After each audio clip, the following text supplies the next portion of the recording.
पितृदोष जदि अच्छी यही मंत्र को 108 थर जप कर नहेले ए वीडियो टी शेष पर्यंत देख।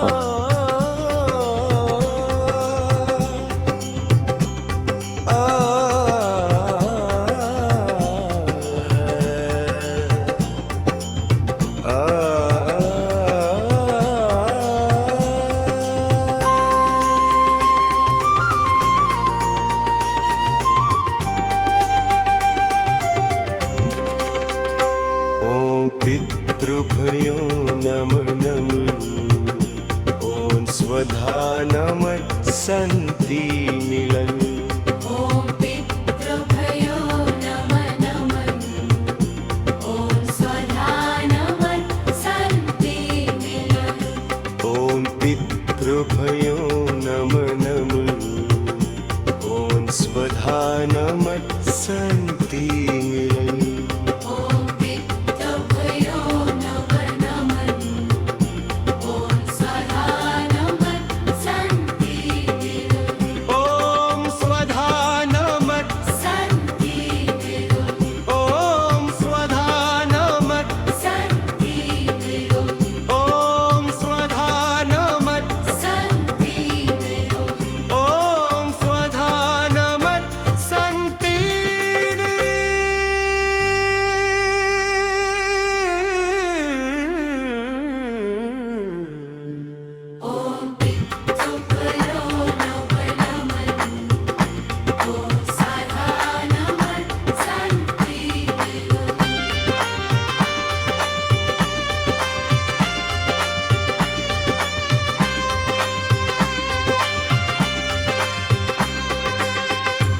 पितृभ्यो नमः ॐ स्वधा नमः सन्ति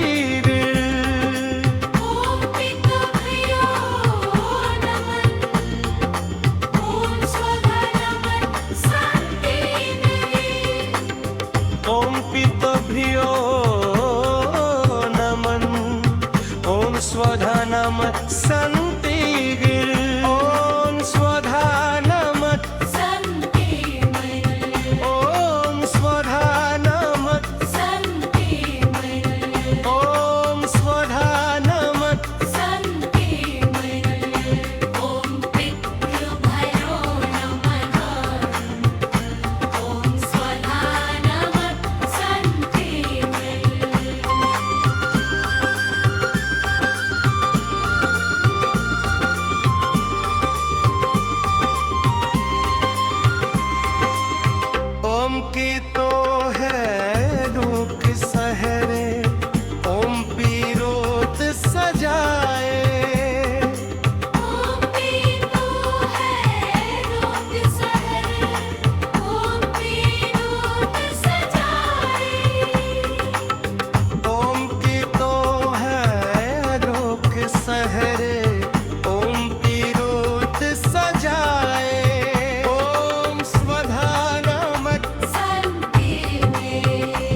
स्वधा